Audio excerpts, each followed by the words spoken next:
microaggression, burkini, sheeple. These are all words in the English language, according to Merriam-Webster. If you don't know what they mean, you can look them up in the dictionary and read the definitions written by Stefan Fatsis. Fatsis is a journalist and author who has written for the Wall Street Journal, the Associated Press, and regularly contributed to Slate's podcast Hang Up and Listen and NPR's All Things Considered. In 2014, he started working with Merriam-Webster as a lexicographer in training, on a mission to discover how words get into the dictionary, where they come from, and who decides what they mean. Coming up in just a minute on C-SPAN's Afterwards podcast, Stefan Fatsis talks about his book Unabridged, The Thrill of and Threat to the Modern Dictionary. This is Afterwards from C-SPAN. This week, a conversation with Stefan Fatsis about his new book on the Merriam-Webster dictionary. He sat down with New Yorker staff writer Louisa Thomas at the Harvard Bookstore in Cambridge, Massachusetts in October of 2025. Thank you all so much for coming. We really appreciate it. And I should also say that Louisa was a regular guest on a podcast that I co-hosted for about 15 years, Hang Up and Listen. So we've talked a lot over the years. And it's great to be here, and I'm thrilled to have Louisa being here in conversation with me about my new book. I have to say about that podcast, there was one when my husband, who I co-wrote the Mind and Matter, A Life in Math and Football with, we went on a media tour, much like Stefan is doing, and you do a bunch of things. And I think that might have been the first time I'd been on Hang Up and Listen. And we walked away from that we were on not that Hang Up and Listen isn't the biggest podcast in the world, but we were on Good Morning America and all this stuff. And we walked away from that being that was the best. That was absolutely those guys did their homework. Nobody else does their homework. Hopefully Louisa's done her homework today. We'll find out. We'll find out. Yeah, I hosted that podcast with Josh Levine and most recently Joel Anderson for 15 years, and we stopped hosting it about a year ago, which allowed me to finish this book, which is the segue that I will offer. Well, congratulations, first of all. Thanks. A stunning resplendent. I don't know. Is this about a thesaurus or about a dictionary? No. It's interesting because you tell the story about your own first dictionary and how this sparked for you this lifelong love of words, which has informed your entire life and brought us to where we are.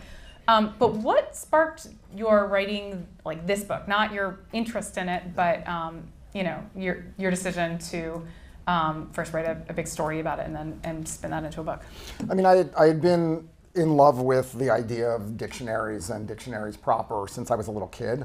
A bit of a word dork. I got my first big dictionary when I was 11 years old, and I sort of wore the cover off of that in high school and college and beyond. And then I wrote this book, Word Freak, about the subculture of competitive Scrabble, which was published in 2001, which is hard for me to believe at this point. But I fell into this this abyss of words and became an expert level Scrabble player, studied and learned tens of thousands of words, played in tournaments all the time, and that just sort of connected. It was just part of, the next step on this love of language part of my life. I mean, meantime, I was a sports writer mostly, and I hosted this podcast, and I worked for the Wall Street Journal, and I wrote 2 books about sports, one about minor league baseball and one about the NFL, A Few Seconds of Panic, where I became a kicker with the Denver Broncos for a summer. I know, funny, right? Look at me. How did that happen? But this ended up fitting in sort of with all of those ideas. The dictionary part was pretty simple. I heard that Merriam-Webster was revising or attempting to revise its unabridged dictionary, last published in 1961. It's this, 4.5-inch thick, 13 pounds, 2,700 pages. It was the sort of the landmark work that had been published in succession since Noah Webster in the early 1800s. And the revising this dictionary sort of ended because as lexicography and culture shifted more and more into a very cutthroat commercial business where like selling a big fat dictionary wasn't doing much for the bottom line for Merriam-Webster. Selling the collegiate dictionary, which is only about yay thick, was. This was a multi-million selling book on the New York Times bestseller list constantly. And the idea of revising this generational book was just kicked down the road until the publisher of Merriam-Webster in the late 2000s, early 2010s decided that he wanted to undertake this landmark revision. I heard about it and I wanted to report on it. The story, though, that you thought you were originally going to write, much like the dictionary they thought they were originally going to produce, was not exactly this story. Right. So, I mean, the book is structured as somewhat like a dictionary. It has sort of episodic, but there's an arc to it. Can you tell us a little bit about how that arc looks?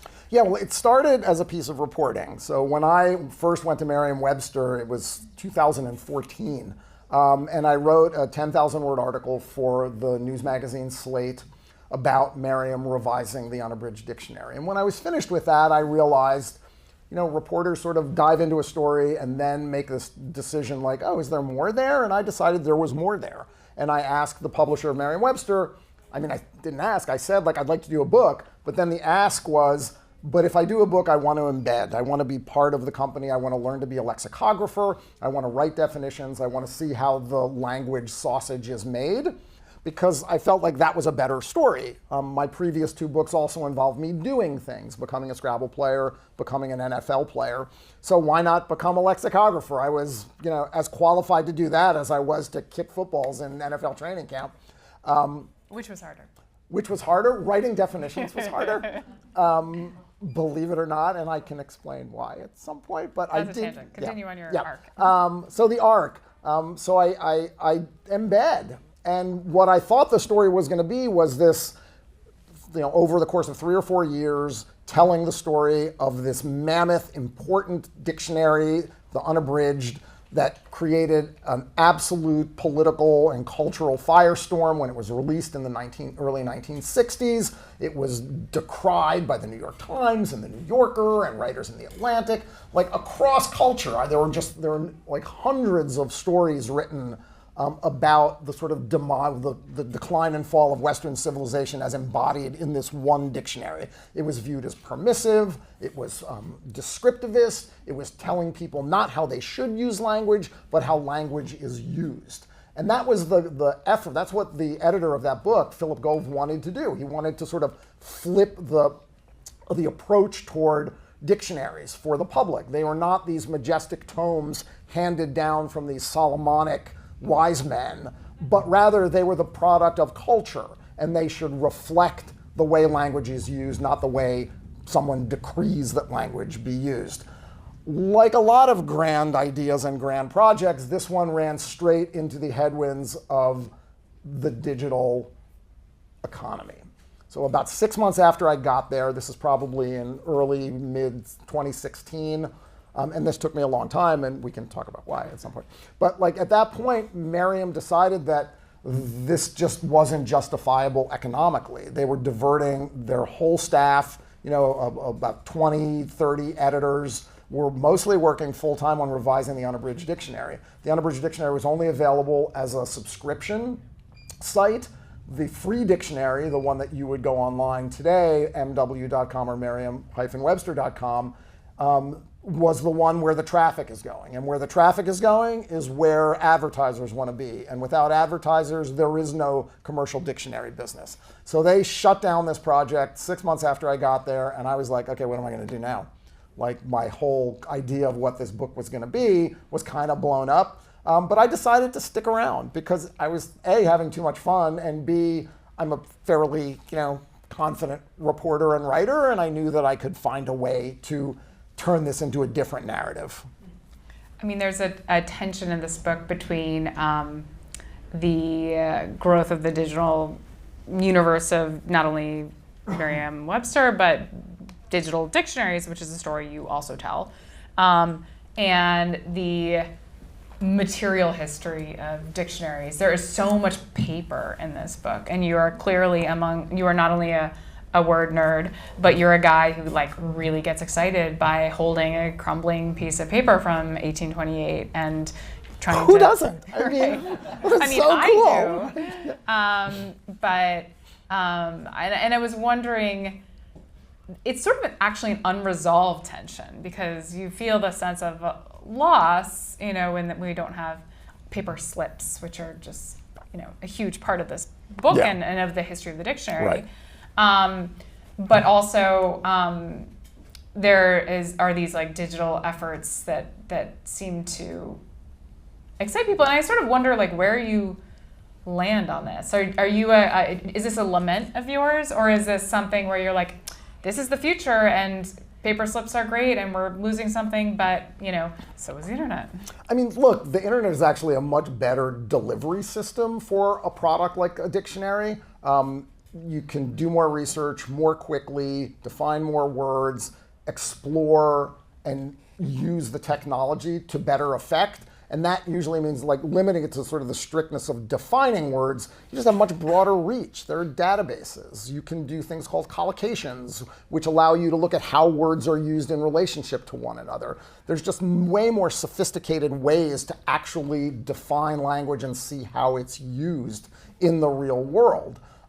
What you lose is, this sort of tactile, historical sense of paper. And I have a chapter in the book titled Slip, about like paper. Merriam-Webster has this repository of 16 million slips of paper called citation slips. They're little 3x5 cards. There are rows and rows of filing cabinets, much like old library card catalog cabinets. These are metal though. And in those are basically a repository of the history of American language since the turn of the last century. It's about 100 years worth of information about the evolution of the language in the 20th century. What are those? Those are a mix of things. One is very simple, something called citations. Dictionary editors read newspapers, magazines, books, whatever, flyers, government manuals, cereal boxes, and look for interesting or different uses of words. And then they take little snippets of it and either cut it out literally and stick it on a card, or they would be typed up. In some cases, as you sort of progress through the century, you would get the white on black photostat images. Those would be stuck on a slip.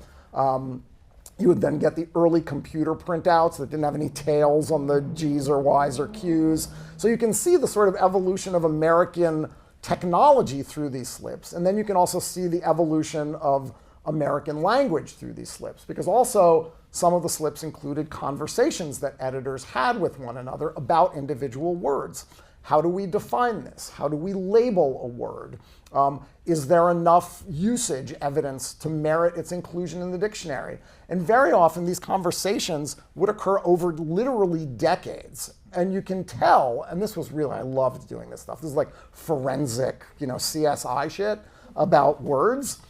You'd like pull out a stack of slips and you could see like this gradual conversation about a word like irregardless or a particular slur, and how editors treated it in the like someone would write a note in 1938. And then in 1949, someone would respond to what was in that note on another card. And you can tell like someone was doing the work for a particular edition of a dictionary, and then 10 or 15 years later, another editor was working on a subsequent edition of a dictionary. And so it was really interesting to see this sort of evolutionary conversation about how language changes and what we should do about it. I mean, I'm tempted to take this in a political direction, because it does seem, this interpretive work across centuries. Absolutely. I mean, the book takes... I do some of that. Language Yeah. actually in a very political direction, particularly as we move along. And I'm curious about how you feel about that, because there is a conversation in the book about what is the role of a dictionary in basically putting its finger on the scale of our major political issues. Is it supposed to be when I think of the dictionary, we think of like this repository of objective truth, right? And which is a word truth. That we should look up how that's defined in the dictionary. I'm sure it's a very contentious definition.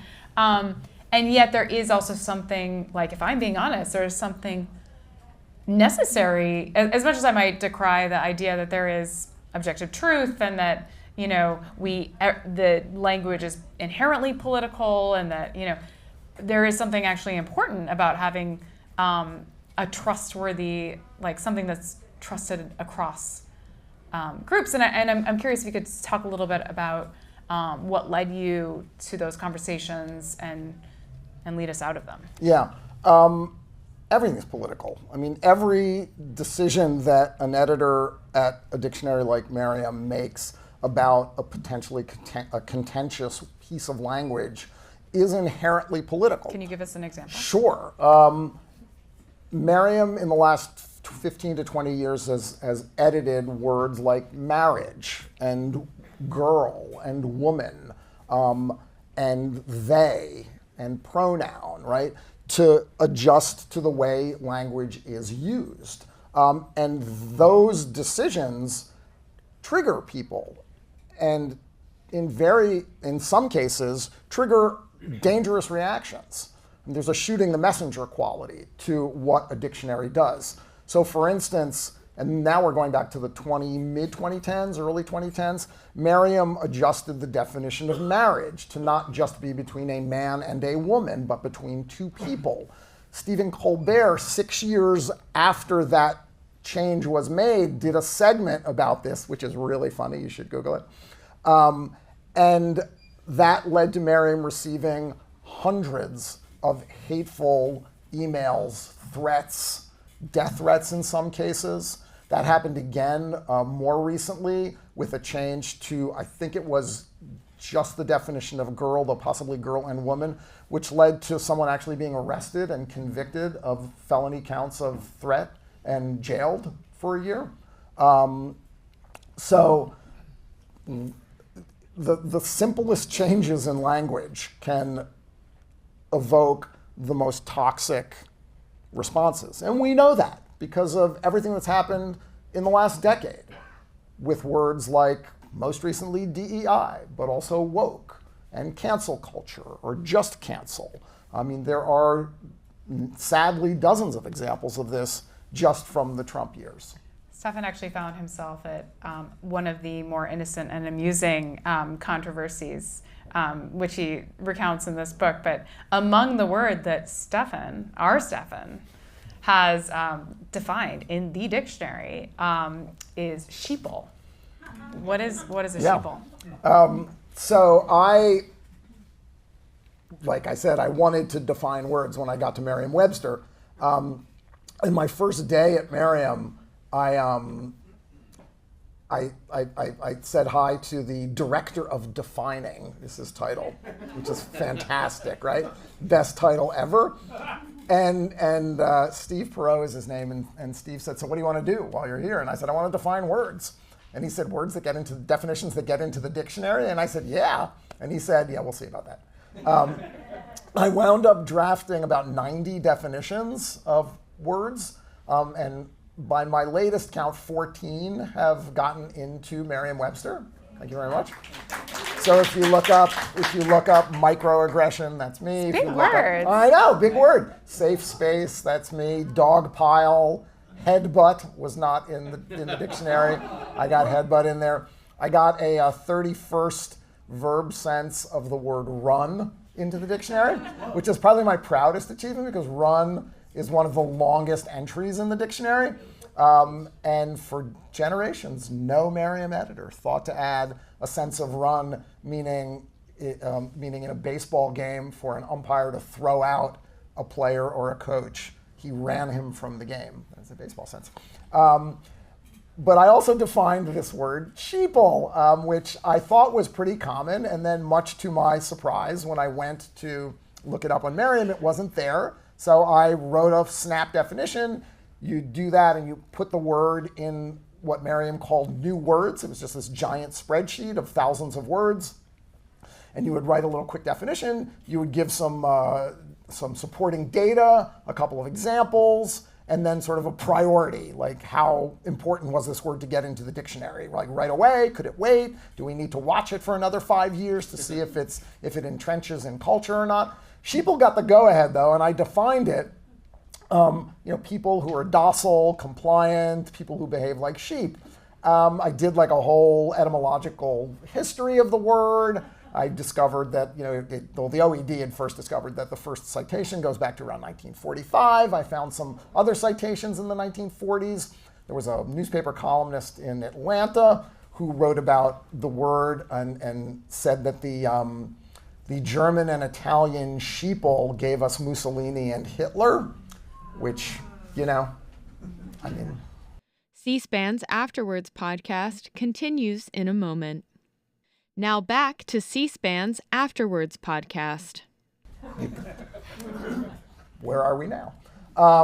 And then I had to offer example sentences that would be used to illustrate the word in the entry. And I picked a few, which I thought were good. I found one from Ted Nugent, the rocker, who was a very right-wing rocker, who accused Jane, who was an anti-Janet Reno screed, and he was railing about sheeple. I didn't include that. I didn't offer that one up for the dictionary because I knew it was too political. The dictionary is not supposed to be political. Even like the example sentences that you see under words in the dictionary are designed to be apolitical because the dictionary doesn't want to piss anyone off.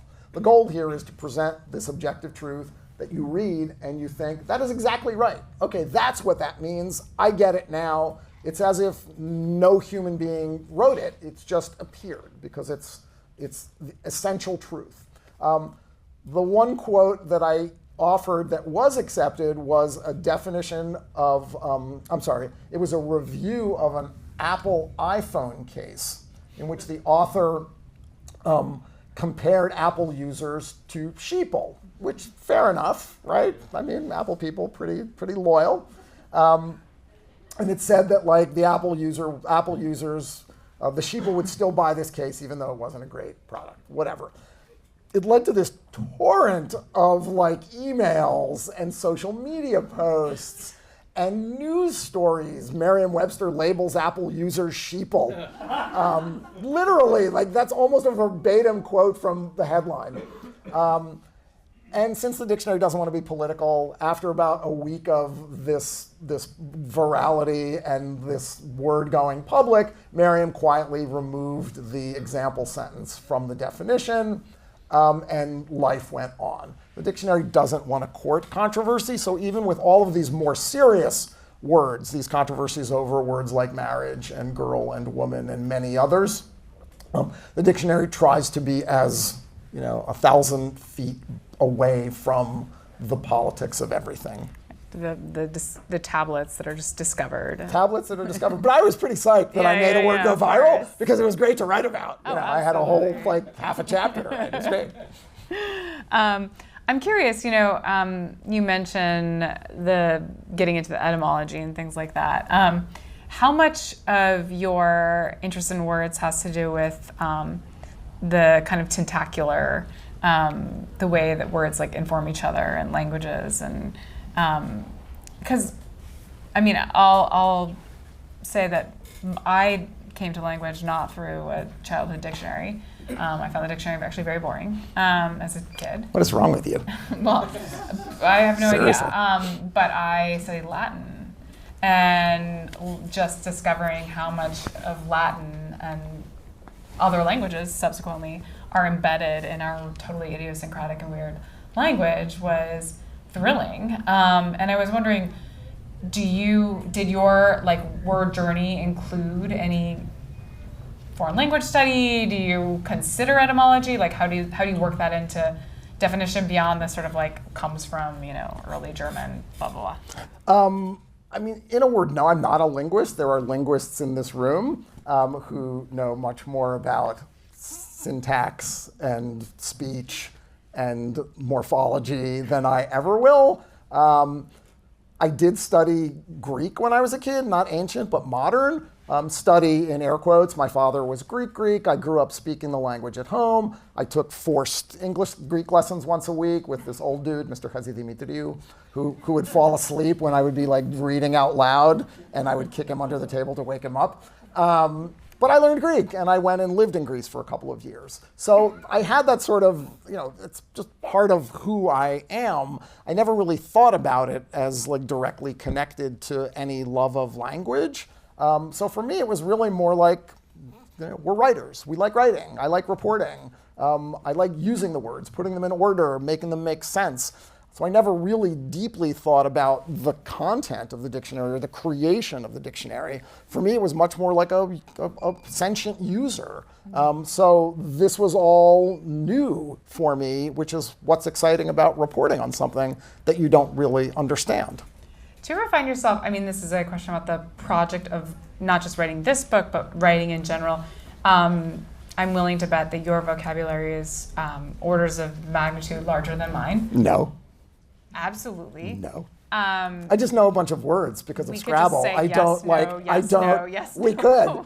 A lot of thousands of the words I know for Scrabble, I don't know the definitions of. Okay, all I care about is the order of the letters. This is actually which is a different approach to language. This is actually a point of great divergence for us because my husband's a mathematician, and we would play like a Boggle type game, and he would constantly be using words that turn out to be words, and he's like, I don't know what that means, but it's a word. And I'm like, it doesn't count. Like, if you don't know what it means, like the point of a word is to mean something. No. And not only to mean something, but to mean several things. Like, to me, the magic of language is that one word can embed 37 meanings, and that not only when you use that word, it has a particular, steady state, but it carries with it all its kind of like valences, like it run might mean, I'm going for a jog, but it also is going to mean a run in my style, your stockings, or whatever. A run in baseball, 2 runs in baseball, right. So all these things, it does mean those things all at the same time. And I'm curious, to what extent is, are you invested in, meanings mattering versus just word, to me, the wonderful thing about language is that can be all of these things at once. The ancient Greeks and Romans created word games and word puzzles that had nothing to do with meaning. They were, again, just about the ordering of letters in blocks often. Little word squares were ancient Rome, I think, were created. And so in Scrabble, words have a different sort of utility. Their utility is as letter strings that happen to have some meaning. Whether you know the meaning or not is irrelevant. And your husband is good at chess and Scrabble. John is should be a competitive Scrabble player because he's got a math brain. And this is a math ordering of language. It's how do words and letters combine in different patterns to form these things that we just, as a matter of sort of historical, whatever, have decided to call words and use them to represent things in speech and writing and communication generally.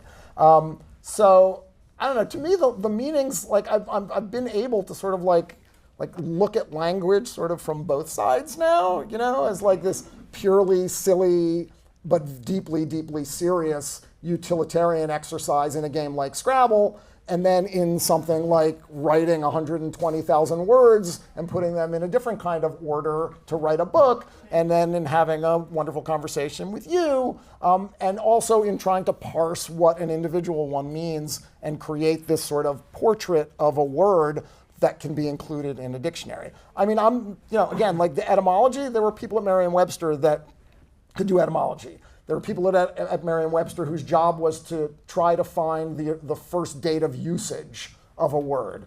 That job was called the dater. There are people at Merriam-Webster whose focus was language history. There was one person at Merriam-Webster who voiced the pronunciations that you click on the website. But if you go to the entry for Meyer Lemon, that's me. I voiced one pronunciation. I am Mr. Meyer Lemon.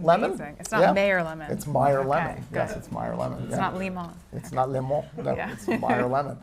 So I don't know. To me, language can be all of these things, and that's what makes it so much fun, and that's what made this so much fun. Do you ever find yourself there are certain tennis players who they can hit every shot. And one of the problems they face is that it's like you have this amazing Swiss Army knife and you don't know which tool to use because there are so many available to you. Do you ever find yourself, given the vast, not countless, obviously, number of words, but repository of words that you have at your fingertips, how do you choose which word to use? I don't know, isn't it all sort of like situation-based? In Scrabble, it's extracting the one that you can find, and there are tens of thousands of words in Scrabble that I don't know. There are better Scrabble players in this room than I, historically. And then in becoming a lexicographer, I wasn't really that good at that either. It was really difficult to do. Why is it so difficult? Because I think you can be overwhelmed, and the professional definers are more like assembly line workers. And you have to get through a certain number. So there was no quota, but you are trying to define as efficiently and quickly as possible. And they just, like any job, you learn how to do it more effectively. You know how to search databases for something. You know how to use the electronic tools to extract the best example from a database. And you know how to write in this particular style better. For me, it was really hard. And I took weeks in some cases, and I would just go down rabbit hole after rabbit hole after rabbit hole, trying to sort of understand the history of a word and also look for the perfect example sentence when good enough was probably good enough. I also had a different job. I was also trying to write a book, so I wanted to research words that I knew would be fun to write about and would tell a good story, like sheeple or microaggression. But for me, it was like a Herculean task to get one definition written, and other definers at Merriam would be cranking out 5, 10, 15 a week. Do you have what's your favorite word? My favorite word? Oh, my favorite word, I'm gonna go with tatterdemalion. Anyone know this word? So tatterdemalion means shabby or run down. And I first encountered tatterdemalion in an article in the New Yorker written by the great Roger Angell, the baseball writer and fiction editor at the New Yorker, in the late 1980s.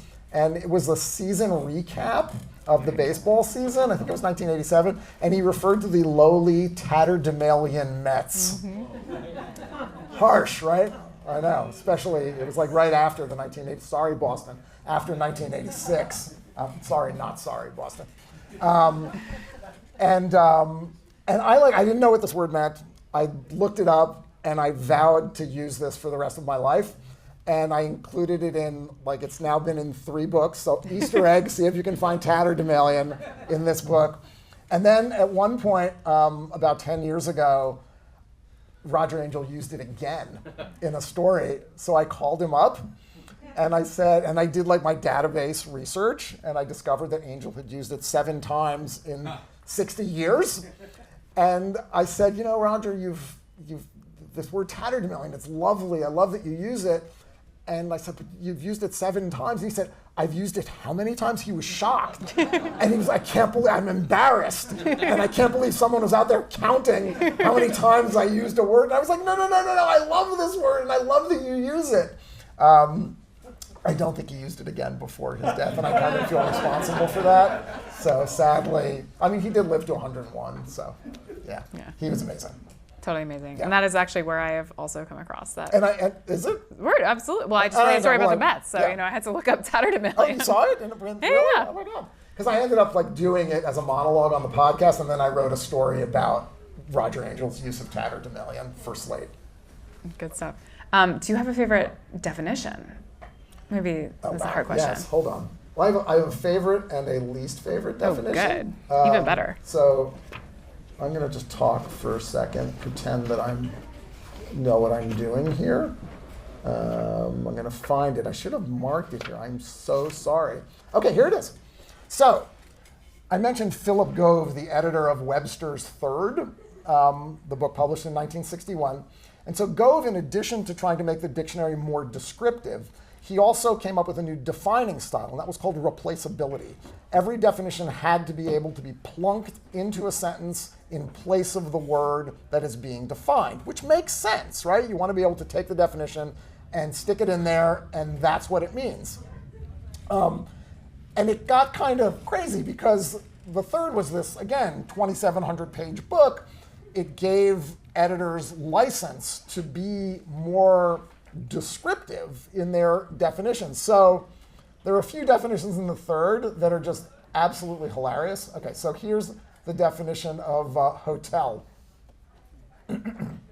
A building of many rooms, chiefly for overnight accommodation of transients and several floors served by elevators, usually with a large open street-level lobby containing easy chairs with a variety of compartments for eating, drinking, dancing, exhibitions, and group meetings, as of salesmen or convention attendants, with shops having both inside and street-side entrances and offering for sale items as gifts, as clothes, gifts, candy, theater tickets, travel tickets, of particular interest to a traveler, or providing personal services as hairdressing, shoe shining, and with telephone booths, writing tables, and washrooms freely available.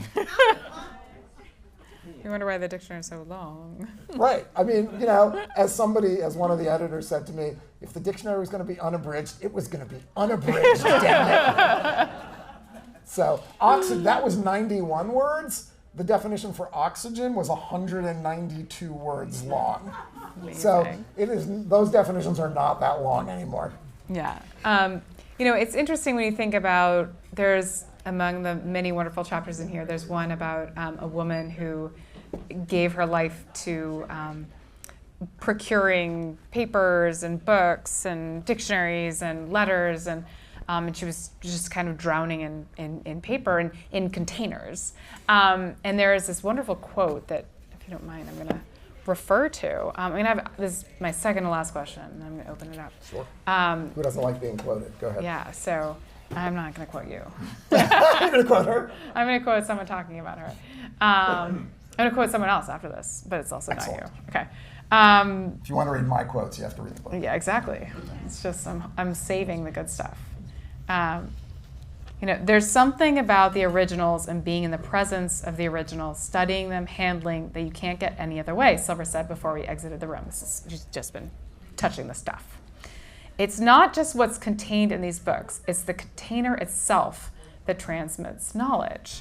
And to me, that seemed like a really resonant quote because we were talking about the dictionary. And what is the dictionary? It's a container of words. And it seems to me that one of the things that's lost when we put it on the internet is that we lose the container, right? The container. And I was wondering, like, what is at stake? Like, why not just be happy that we have Merriam-Webster or dictionary.com? Like, how important is the container? Like, what is at stake here? And yeah. I mean, I think the container is important historically. I mean, the people in the dictionary business, which is, and we haven't touched on this, declining. I mean, we're basically in the United States, there are two full-time, commercial, fully staffed dictionary companies. One is dictionary.com, which has a very small staff of full-time lexicographers and supplements it with freelancers, and Merriam-Webster, which has its sort of traditionally, historically robust staff of full-time lexicographers based in Springfield, Massachusetts.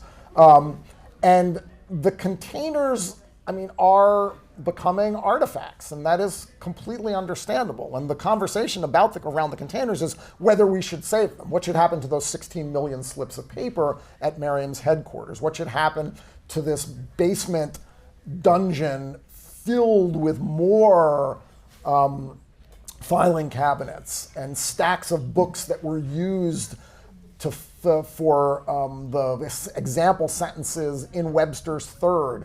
What do we do with all this archival material? Is it of value? And this is the question that, you know, I think that is essential to almost everything that we do. You know, 20 years ago, 30 years ago, this similar discussion was over, should we throw out bound volumes of newspapers? Or is it okay to scan them and save them? What's the value of the paper?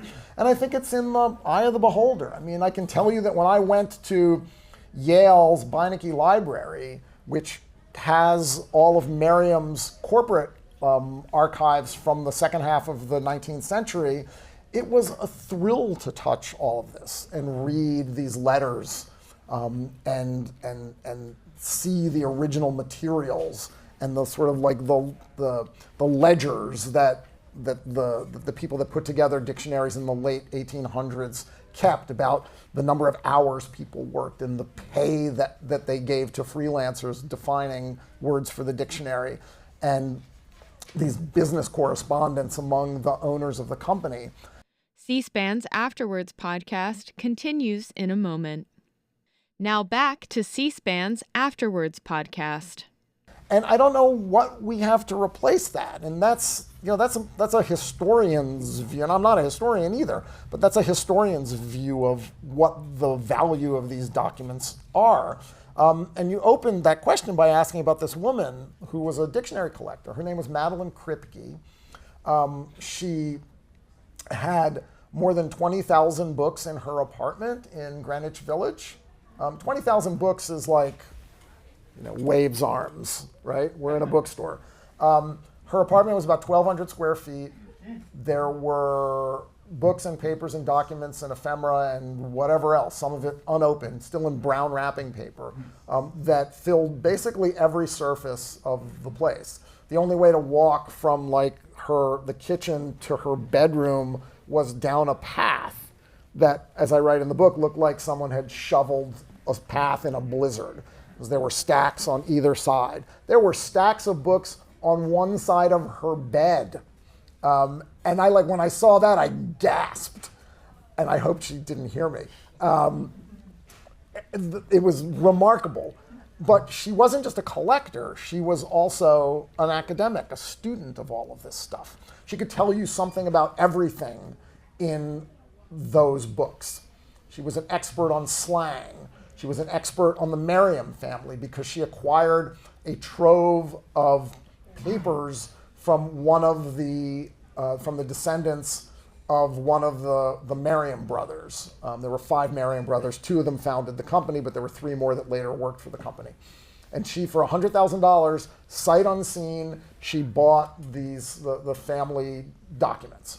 And she went through those page by page, sorting them, putting them in stacks, pulling out the stuff that looked like it might have historical or financial value, and learning about it. She hand transcribed letters that in sort of 19th century scratch that was hard to read. And she discovered these wonderful gems in there. There was a letter from a guy named Walter Whitman, who was an editor of a newspaper in Brooklyn, writing to the Merriam brothers, asking them to send them a free dictionary because he had written a review of it in his newspaper. Walter Whitman, of course, was Walt Whitman, and this was 6 years before Leaves of Grass was published. She found another letter from one of the Merriam brothers to the other. One is at a hotel in New York at a trade show, and he writes frantically to his brother back in Springfield saying, "I've learned that the company, the man that has acquired the rights to Noah Webster's dictionary," this was like the year after Noah's death, wants to sell. Urgent, meet with him now. This could be worth more to us than anything we will ever do again in our lives. And he was right. And she called this letter the aha letter. And whether the brother met with the guy that owned the rights to the dictionary, we don't know, but they did acquire it shortly after, and it changed the course of their lives and also of the course of American dictionary making. So what's the value of the paper? Until somebody looks at it and finds something to do with it, it's impossible to know. But without that, I couldn't have written this. Sure. In the wonderful review today in the Times, the author wrote, "My sense at the end of Unabridged was that the dictionary is doomed, but I feel that way about everything." I also feel that way about everything. I'm wondering if you we all do feel too. that way about everything right now. So yeah. But this is a question about the sort of business trajectory of the dictionary. Are you pessimistic? Are you more optimistic than we? Or I'm deeply pessimistic. I mean, mostly because of Google and AI. Google changed the course of the dictionary business about 15 years ago when They licensed material from other dictionary publishers, and they stuck it at the top of a search, those Google those knowledge panels, they call them. And then more recently, AI overviews take information from elsewhere and stick it at the top of a search again. So if you are Merriam-Webster and you are dependent on people clicking on Merriam-Webster's link to a dictionary definition, well, you're now below the fold, as we say in the newspaper business. You got to scroll down 5 or 6 or 7 or 8 links to find it. And AI also can, well, let me go back to the AI overview. When I did a search for microaggression, the AI overview basically copied my definition in Merriam-Webster word for word. It had found a way to scrape Merriam's database and spit it back to me. I have a chapter in the book about artificial intelligence, and I had AI define some of the words I had defined, but also new words to see what it would spit out. And you know what? The definitions aren't bad. They weren't perfect. A human editor would do better, but apart from the plagiarism, they often turned passable definitions. Again, something that, as one editor said to me, is good enough, and people are satisfied with good enough. And you mentioned trust and authority before. Well, we live in a culture now that doesn't have as much respect as it did for trust and authority, or desire for trust and authority, whether that's in media or government or dictionaries. So, Merriam has diversified in order to sort of stay afloat, and it's doing well as a company. They have like a dozen games on their website now, and there are apps, and there are newsletters, and there are other ways to get viewers to the website and get them to stick around so that they can keep the ad rates where they are and generate enough revenue to pay the staff and do things like actually publish a new edition of a print dictionary, which Merriam announced a couple of weeks ago. Oh, here. So it's a tricky time. I mean, I asked and there's a difference between the way America has handled this and the way the rest of the world has handled it. France has a French Academy of Language. Sweden has an Academy of Language that sort of the job is to preserve, protect, and defend the language and be an arbiter for the language. The Oxford English Dictionary, you think like, oh, just another commercial dictionary? Well, no. The Oxford English Dictionary is a loss leader funded by the university. And it's sort of enshrined in perpetuity, pretty much. And the OED on its website, and I think it's still there, sort of boasts that it's never made money. Well, if Merriam-Webster never made money, there wouldn't be a dictionary. That company would cease to exist. So America has always been, since the Merriam brothers, it's a capitalistic commercial enterprise in what has been at different periods of time a very cutthroat and competitive business. It's not such a competitive business anymore, but as long as Merriam can find ways to keep revenue up, I think that they will stick around. But I'm not, like with anything else, who knows? On that note. On that sad note, I think there's a microphone.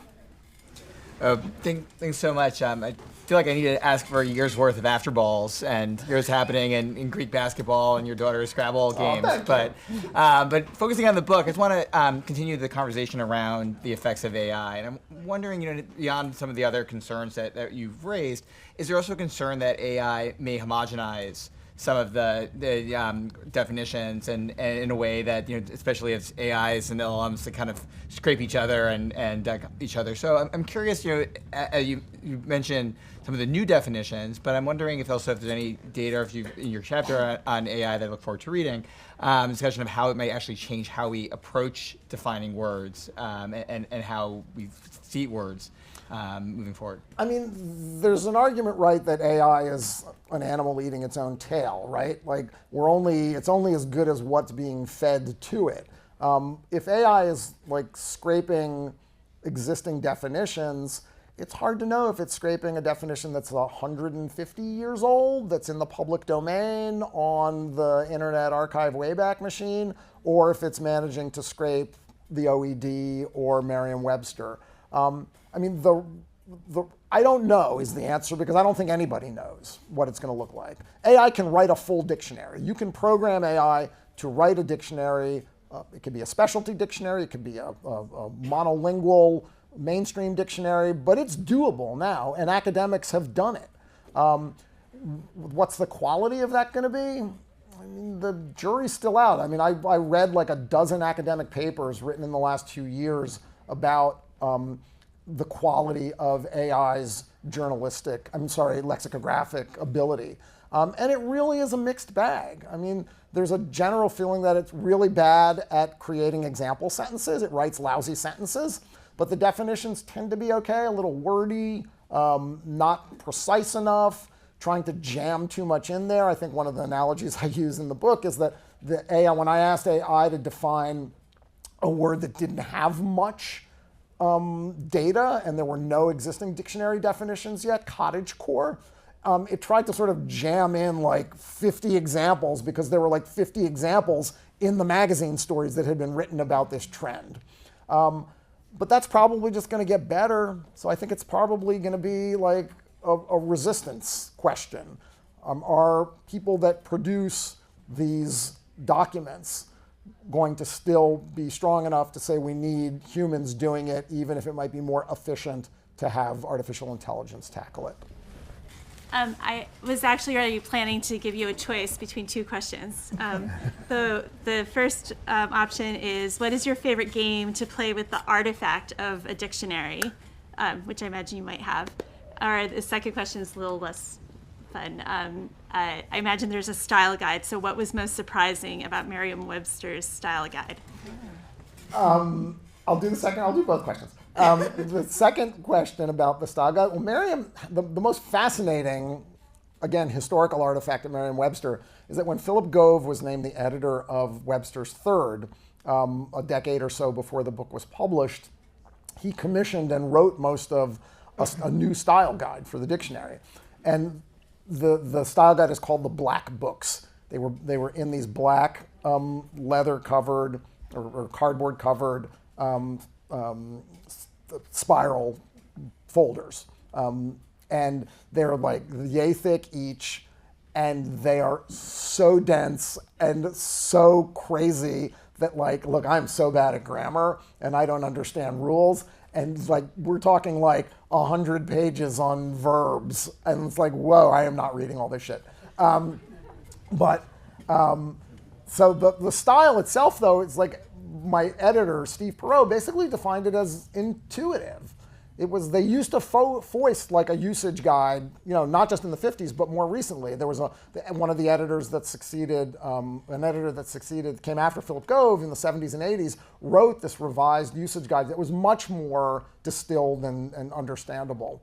But they don't even give that to new editors anymore. It's much more like use your intuition, use common sense, and you will learn by doing.